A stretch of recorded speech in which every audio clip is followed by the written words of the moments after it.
This is your first look at SOLIDWORKS. In this brief demonstration, you'll see how Holmatro uses SOLIDWORKS to design best-in-class tools to help rescuers perform their critical life-saving tasks. Looking at this hydraulic spreader, you can see that there's some work to do. We'll create a part, assemble several parts, and create some drawings. We'll start by designing a new rod-end part to connect the piston rod to the spreader arms.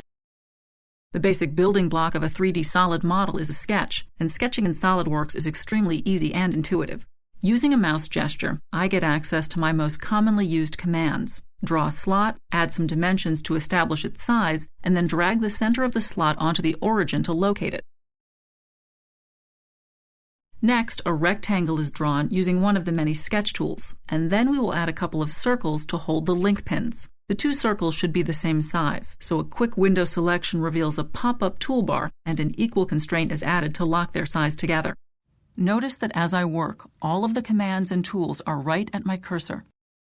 We call this our heads-up user interface, which is designed to keep your focus on the screen to make you more productive. Now that this 2D sketch is finished, let's make it 3D by extruding it. It can be extruded in either direction, or in this case we will extrude it 40 millimeters, about the midplane. To smooth some of the sharp corners, we can add some fillets.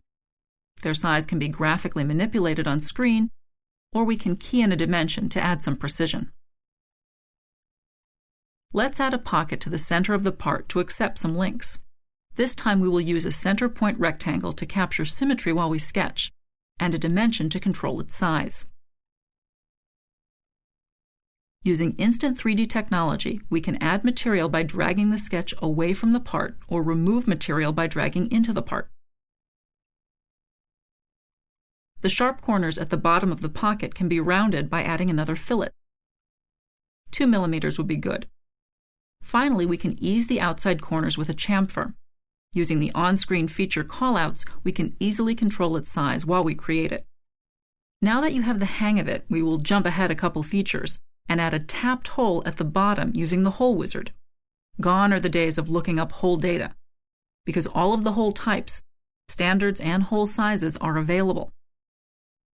Choose the hole parameters, locate it, and SOLIDWORKS takes care of adding all of the proper information to define the hole. Let's leverage our previously created chamfer by dragging and dropping it onto the bottom edge to make a copy. The part looks good, but maybe a couple of changes would help to refine it. Changing the dimension value changes the geometry, and using instant 3D technology, dimensions can be dragged and we get real-time feedback of our change. It's important that we fully describe our part beyond just the geometry. Properties such as part number or description can be added and leveraged later in the drawing title block and BOM. Materials can be applied from a list of favorites or from a broad database of materials. All visual and mechanical properties are applied. Notice that the weight of the part has been updated to reflect the new material. To document our design, let's create a drawing.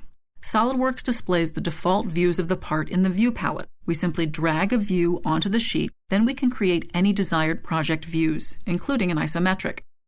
Hidden lines can be removed or views can be displayed as shaded. For this part, it would be desirable to create a detailed view of the area near the bottom for clarity. Adding dimensions is simple. All of the dimensions that were used to create the part are available to be placed on the drawing.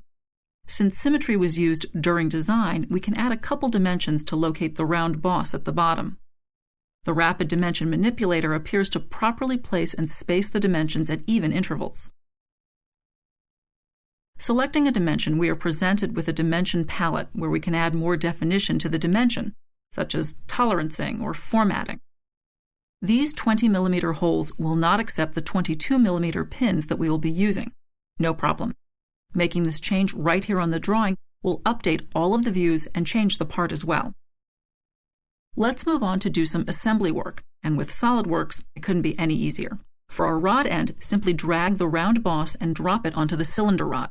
This adds a concentric assembly mate between the parts. To position it along the axis, we can drag the edge of the rod end to the end face of the cylinder rod to add a coincident mate.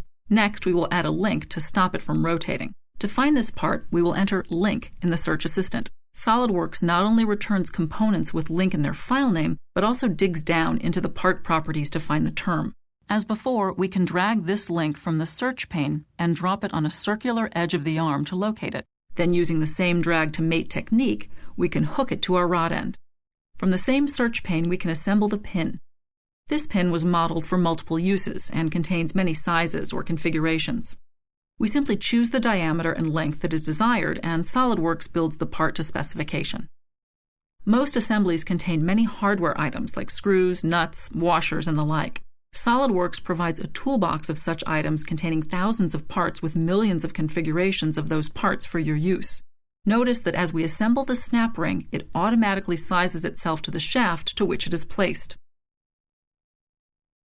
SOLIDWORKS allows us to copy parts along with their mates, which is a big time saver.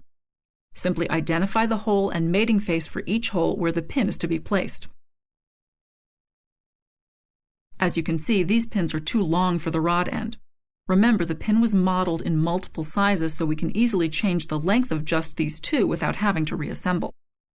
Interference detection is an important aspect of 3D design, and SOLIDWORKS takes it a step further with real-time collision detection. Notice that as we move the arm through its range of motion, it interferes with the link. SOLIDWORKS provides both visual and audible feedback of the collision. A change is in order, and it can be done directly on the part right here in the assembly by changing the angle dimension defining the pocket on the arm.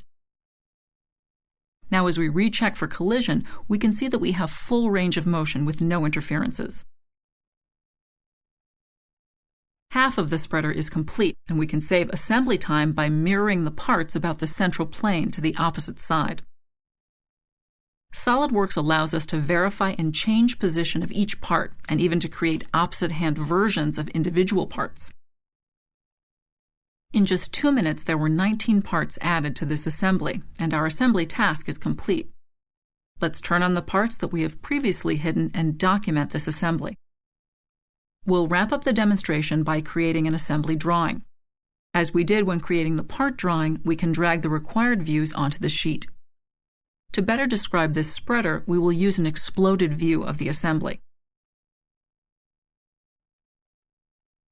No assembly drawing is complete without a bill of material.